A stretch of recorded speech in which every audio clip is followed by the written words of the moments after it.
I'm Suzanne Paucker and have two different homes. One is Berlin, but a big part is also in Italy, where I studied.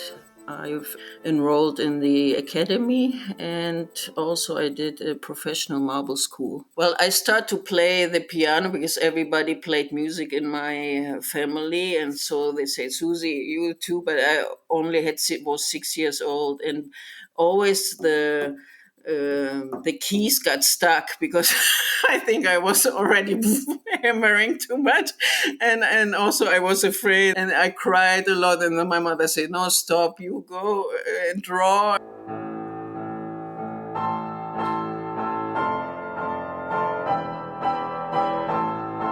And later, I always wanted to do something with art.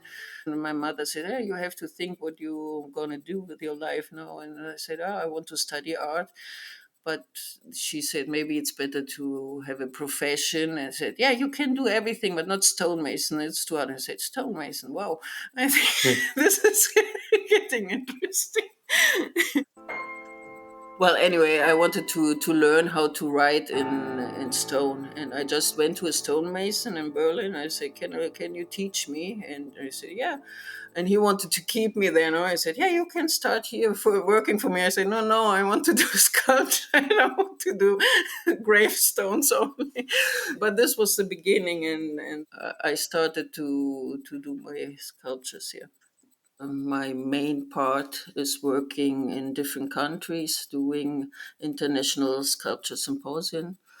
That's what I very enjoy because I get to know many people, many other sculptors, and so we exchange experiences and tools and talk about life in our sculptures. Again, it's like a little family.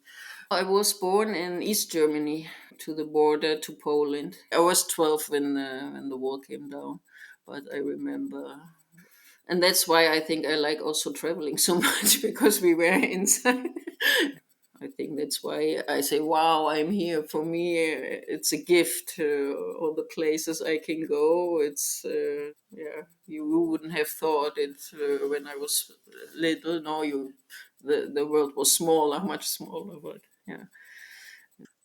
And so yeah, it's much fun. And I also like to change materials. First I start out with stone, but then I also work in sand. I do large sand carving for 10 years in Belgium on a site which 8 meter high castle.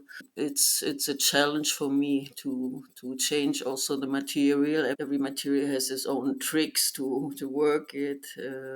Sand is very soft. You a lot faster, but it has undercuts and sometimes things come down or cracks. In stone, that doesn't happen.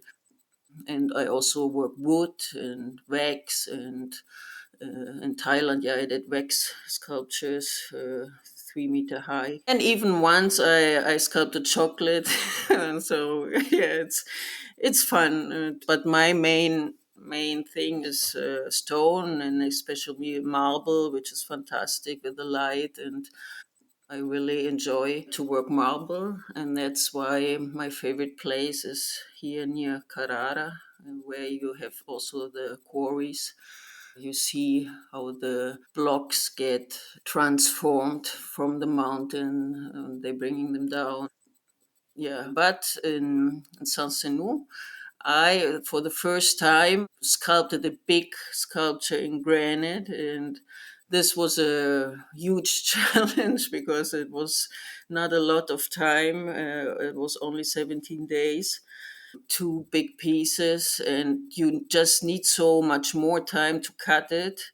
And the discs are getting consumed very easily. We use like 20 big discs, and because if they don't cut, you don't do anything, and it's getting also quite dangerous. So you have to be always 100% concentrated, and that nothing happens. When it slides or something, it gets stuck, and then it can get very dangerous. And I was lucky to have a helper, which is my companion, and he helped me a lot. Otherwise, this alone, I wouldn't have it done. I mean, it was a teamwork, and in the end, yeah, we were really happy to see the result.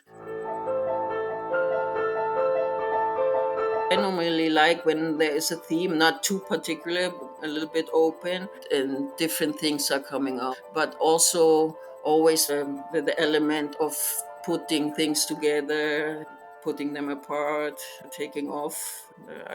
Always have this element somehow. I started to do these puzzles because to take them apart, and in the end, you get a whole new expression, or you can express yeah, something else. And I wanted to create like a monumental sculpture for the region. It's like the togetherness of the people and the different people also. Like black and white, okay, or dark and light. This is the title. The face, it's like two different pieces, but in the end, they become a whole union. Yeah, this was the basic idea. I always work with the model. I'm a very I have to see it in 3 dimension. Some people work only with the head or only by a drawing, but I like to see it, and especially when I do like a puzzle and stuff, you have to be very precise, and so I even take points, which is a lot of work, and you have to stay concentrated. And sometimes I do some schemes. So when I have really less time, when I really have to hustle, I will do some drawings like a profile or something, so I know I have to take off this big part and this, and so I can do it quicker. And then I finish by eye in the end. I don't need points anymore, but the basic, the form, the big form, the roughening, I do always do with the model. Yeah, I'm very German in my work. I'm very precise.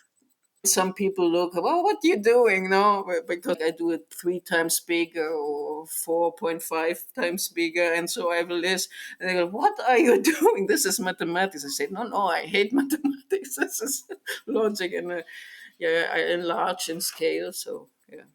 And so I'm very, very said, no, I have to do this precise. And for other things, I'm not German anymore. So I'm a mix. So, okay. I like to do my funny stuff.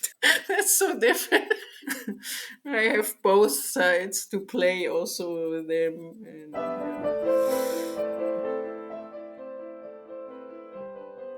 to work as a free artist, it's not always easy, but I do my sculptures, and this is what I always wanted, to leave a little piece of me in every part of the world, if possible. It's nice to come back and say, wow, I did this. And so I also try to do good pieces, because I don't want to go, oh no, what did I do? Yeah, and this gives me the strength also to go ahead. And you have some times of the year I don't have much work, and so I do projects and prepare. And it's also like a lot of luck that you get chosen to do these symposium, because there are a lot of people and a lot they want to go, but until now, my work is appreciated, and I'm very happy. I am surprised sometimes how some messages come out of the work. You know, you're not, maybe you don't think I want to express this thing like this, but you unconsciously you do it. And then people say, wow, this is a very, very fragile, or I don't know, I see a lot of uh, fragility in the sculpture. You say, what? And then you look at it and say, yeah, it could be, or protecting, or I did some a series of women always crouched, always in the beginning. And then I say, well, yeah, there's something to it. And yeah, it's like a language. That's why I don't really like to talk. I hope it's coming out of my sculptures, the message. And yeah.